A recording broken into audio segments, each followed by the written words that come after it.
एक चुटकी सिंदूर की कीमत तुम क्या जानोगे पाकिस्तानियों। एक महिला की पहचान है एक चुटकी सिंदूर, एक महिला का सम्मान है एक चुटकी सिंदूर, भारतीय महिला के सर का ताज है एक चुटकी सिंदूर। और अब पाकिस्तान के विनाश के लिए ब्रह्मास्त्र भी है एक चुटकी सिंदूर ही। और सिंदूर केवल महिलाओं के सर का ताज नहीं है दोस्तों, जब यह सिंदूर महाबली हनुमान अपने ऊपर लगा लेते हैं ना, तो फिर वे सीधा लंका का दहन करते हैं। साथियों नमस्कार, आप देख रहे हैं दी कर्मा और मैं सुनील राठी। आज भारत के प्रधानमंत्री जो कि राम भक्त भी हैं, आज उन्होंने ऑपरेशन सिंदूर को लागू कर दिया है, यानी कि उन्होंने एक तरीके से वीर हनुमान की तरह अपने पूरे शरीर पर सिंदूर की ताकत को लगा लिया है। आज सिंदूर की ताकत से थरथर कांप उठा है पाकिस्तान, क्योंकि बहुत अहंकार था इस पाकिस्तान को कि जाओ कह देना अपने मोदी से कि हमने तुम्हारी महिलाओं का सुहाग छीन लिया है। यह बात आप बार बार हर जगह दिन रात सुन रहे होंगे। पीएम मोदी भी तो राम भक्त हैं, वे जानते हैं कि सिंदूर की ताकत में कितना दम होता है। अब पीएम मोदी भी एक्शन मोड में आ गए हैं, वे अब खड़े हो गए हैं सती जैसी पवित्र महिलाओं की रक्षा के लिए। इसलिए आज की तारीख में उन्होंने पाकिस्तान की लंका को वीर हनुमान की तरह जला कर रख दिया है। वो लंका जहां दिन रात पाकिस्तानी रावण की सेना भारतीयों पर जुल्म करने का षड्यंत्र बनाते हो। दोस्तों यह बिल्कुल मत सोचेगा कि मैं पाकिस्तान की घटना को आखिरकार महाबली हनुमान और रावण से क्यों ही जोड़ रहा हूँ।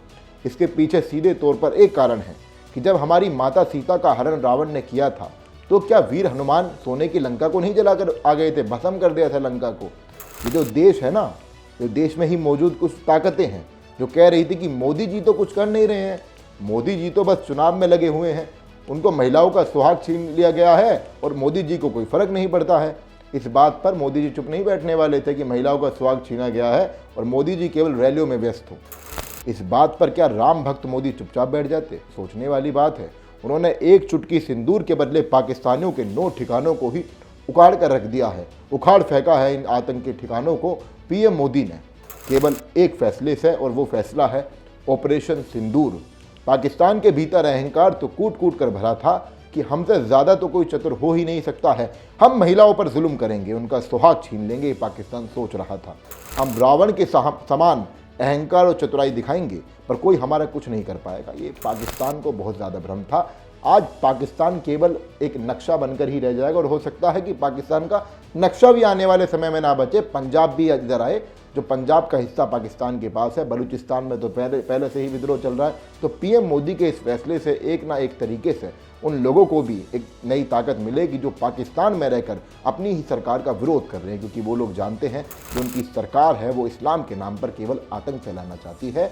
यह अहंकार पाकिस्तान का आज की तारीख में राम की सेना ने चकनाचूर कर दिया है। राम भक्त पीएम मोदी ने दिखा दिया है कि वे पाकिस्तान की लंका को जलाने का दम रखते हैं। एक बार फिर से उन्होंने हमें दिखाया है कि अन्याय के खिलाफ लड़ने के लिए पीएम मोदी शस्त्र और शास्त्र दोनों का इस्तेमाल कर सकते हैं। दोस्तों पाकिस्तान तो सोच रहा था कि भारत मॉक ड्रिल करेगा, पूरे देश में मैं भी यही सोच रहा था और आप लोग भी केवल यही सोच रहे थे कि आज देश में मॉक ड्रिल होगा, जगह जगह सायरन बजेंगे। लेकिन केवल ये युद्ध नीति है। पीएम मोदी जानते हैं कि आखिर इस बार पीएम मोदी फैसला क्यों नहीं ले रहे हैं, ये भी लोग सोच रहे थे। वे देरी क्यों कर रहे हैं पाकिस्तान को सबक सिखाने में? वे राम भक्त हैं, इसलिए आप समझ जाएं कि वे युद्ध नीति को भी भली भांति जानते हैं और समझते भी हैं। उन्होंने देखा कि अब की बार पाकिस्तानी सेना तैयार बैठी हुई है, क्योंकि पिछली बार की तरह अगर एयर स्ट्राइक होता तो पाकिस्तान तैयार बैठा था। मोदी जी ने पूरी तैयारी की, उन्होंने ठान लिया है कि ऑपरेशन सिंदूर से ही सुहाग का बदला वे पाकिस्तान से लेंगे। और आज की तारीख में पाक ऑक्यूपाइड कश्मीर के 9 देश विरोधी स्थानों को राम की सेना यानी कि भारतीय सेना ने तहस नहस कर दिया है। तो ये सेना है ना पाकिस्तानी सेना, जिसको हम रावण की सेना कह रहे हैं, यहाँ पर वो गश्त लगाकर बैठती थी मरकज। सुभान अल्लाह, सुभान अल्लाह, क्या नाम था, सुभान अल्लाह। आज लोग, मैं किसी के धार्मिक भावनाओं का अनादर नहीं करता हूँ, इसलिए जो सुभान अल्लाह ये जगह जो है, और मरकज़ तैयबा मुरीद के सर्जल 13 कला व अन्य 6 स्थानों को इतिहास में यह कहकर ज़रूर बोला जाएगा, बताया जाएगा आने वाली पीढ़ी को, यह रावण की लंका थी। एक राम भक्त ने इस लंका को रातों रात जला दिया था, क्योंकि इस कलयुग के रावण को लगता था कि वह बड़ा ताकतवर है, उसके पास कुछ पालतू राक्षस हैं जो कि मासूमों को डराएंगे धमकाएंगे और कोई इस रावण को कुछ नहीं बोलेगा। साथियों अब यह बात देखने लायक है कि पाकिस्तान को निपटाने के लिए भारत सरकार ने नई नीति अपनाई है कि हम अंदर घुसकर मारेंगे और सीधा कमांडर को खत्म करेंगे। दोस्तों आज पूरा विश्व भारत को एक अलग निगाह से भी देखेगा, क्योंकि भारत की भूमि पर जब जब किसी राक्षस ने महिलाओं पर जुल्म किया है तो उस राक्षस को खत्म करने के लिए प्रभु के भक्त आगे आते हैं। प्रभु के भक्त कोई कसर नहीं छोड़ते हैं, क्योंकि यह काम भी कोई राम भक्त ही कर सकता है। मैं ऐसा इसलिए कह रहा हूँ कि 26/11 जब हुआ था तो तब तो कोई आतंकी ठिकाना नहीं उड़ाया गया था। तब तो बस बातें बनाई जा रही थी कि दिग्विजय सिंह कहते थे कि वे बस आरएसएस की देन है, ये जो पूरा एजेंडा है ये आरएसएस का प्लान है कि किस तरीके से मुसलमानों को बदनाम किया जाए। बहुत बड़ी साजिश दिग्विजय सिंह रच रहे थे। उस दौरान कोई एयर स्ट्राइक नहीं हुआ था पाकिस्तान के ऊपर, और ये बात इतिहास में गवाह के तौर पर देखी जाएगी। अगर कोई ऐसा नया ग्रंथ लिखा जाएगा तो उसमें दिखाया जाएगा कि पीएम मोदी ऐसे राम भक्त थे जिन्होंने वीर हनुमान की तरह ही रावण की लंका को जला दिया था। आज देखिए हमारा भारत जो है ना, जिसको हम जम्बू द्वीप पे भरत कंडे भी कहते हैं, वह अपने कई भाग खो चुका है। पंजाब का एक बड़ा हिस्सा भी पाकिस्तान के पास ही है।